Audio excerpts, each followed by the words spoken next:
नमस्कार मंडळी, भाग्यश्रीज किचनमध्ये आपलं स्वागत आहे. बर्गर आणि पिझ्झाच्या जमान्यामध्ये मुलं पालेभाज्या खात नाहीत, पण मुलांना त्याच पालेभाज्या मस्त मस्त डिश बनवून आपण सर्व करू शकतो. अशीच रेसिपी आज आपण पाहणार आहोत. पालक राईस. पालक राईसमध्ये मोठ्या प्रमाणावर कॅरोटीन, फॉलिक ॲसिड आणि व्हिटॅमिन सी मोठ्या प्रमाणावर अवेलेबल असते. पालकमुळे मुलांची रोगप्रतिकारशक्ती मोठ्या प्रमाणावर वाढते.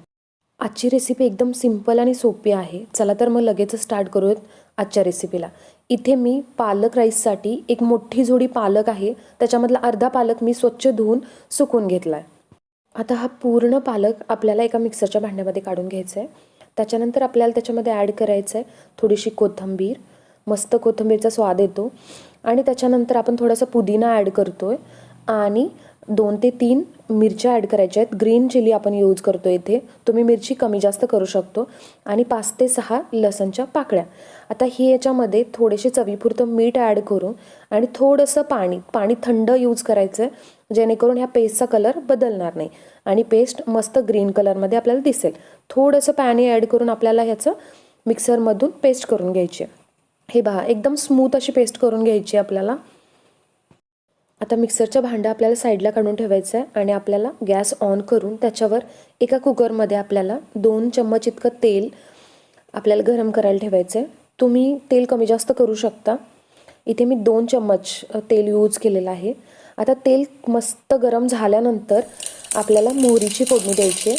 मोहरी मस्त तडतडू लागल्यानंतरच आपल्याला जिरेची फोडणी द्यायची. आणि जिरे पण छान तडतडल्याशिवाय मस्त वास आपल्या भाताला येणार नाही आहे.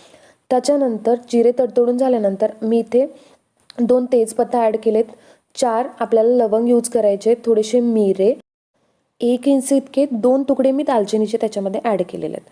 त्याच्यानंतर बारीक आणि लांब चिरलेला कांदा मी ह्याच्यामध्ये 1 कांदा बारीक चिरून आपण ह्याच्यामध्ये ॲड करायचा आणि ह्याला मस्त खरपूस कलर येऊपर्यंत भाजून घ्यायचं. आता खरपूस कलर येऊपर्यंत भाजून झाल्यानंतर आपण त्याच्यामध्ये 1 टोमॅटो लांब लांब चिरून ॲड केला आहे आणि ह्याला पण मस्त भाजून घ्यायचं आहे तेलामध्ये. 1 ते 2 मिनिट लो फ्लेमवर परतवून घ्यायचं आहे. आता ह्याच्यामध्ये मी जिन्नस ॲड केलेत. त्याच्यामध्ये 1 वाटी आपल्याला हिरवा मटर आणि थोडेसं बीट आणि गाजर ॲड केलेलं आहे. त्याच्यानंतर 1 ते 2 मिनिट लो फ्लेमवर छान तेलात परतवून घेतल्यानंतर मी मसाल्यामध्ये थोडीशी धनेपूड, थोडीशी हळद ॲड केली आहे आणि आपल्याला मस्त चवीसाठी छान स्वाद येण्यासाठी थोडीशी बडीशोप ॲड केली आहे. त्याच्यामध्ये तुम्ही जर दुपारच्या जेवणासाठी बनवत असाल तर तुम्ही थोडासा ओवा पण ॲड करा, कारण की तो शरीरासाठी चांगला असतो आणि थंडीच्या दिवसामध्ये ओवा ॲड करावा. आता ह्याच्यानंतर जी आपण पालकची पेस्ट करून घेतली आहे ती आपण त्याच्यामध्ये ॲड करायची आहे आणि 1 ते 2 मिनटापर्यंत आपण त्याला तेलामध्ये परतवून घ्यायचं आहे, जेणेकरून जो कच्चा स्मेल असतो मिरचीचा वगैरे तो थोडासा कमी होऊन जातो. आता मस्त परतवून झाले. त्याच्यानंतर मी 2 वाटी इतकं तांदूळ मी धुवून ठेवलं होतं. 15 मिनटं आपण त्याला धुवून ठेवून दिलं होतं.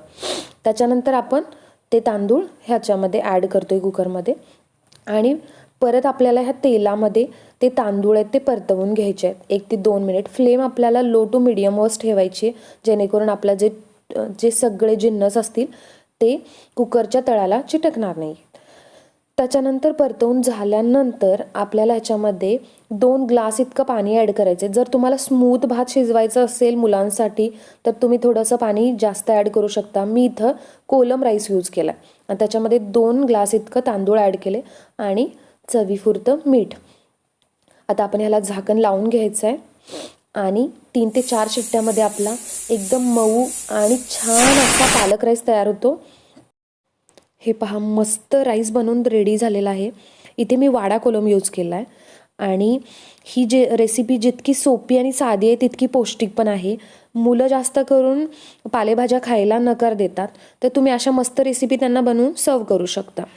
आणि चॅनलवर जर तुम्ही नवीन असाल तर माझ्या चॅनलवर जाऊन जरूर सबस्क्राईब करा. सबस्क्राईब बटनवर क्लिक करा आणि अशा छान छान साध्या सोप्या आणि पौष्टिक रेसिपीसाठी माझ्या चॅनलला लाईक, सबस्क्राईब आणि शेअर करायला विसरू नका. धन्यवाद.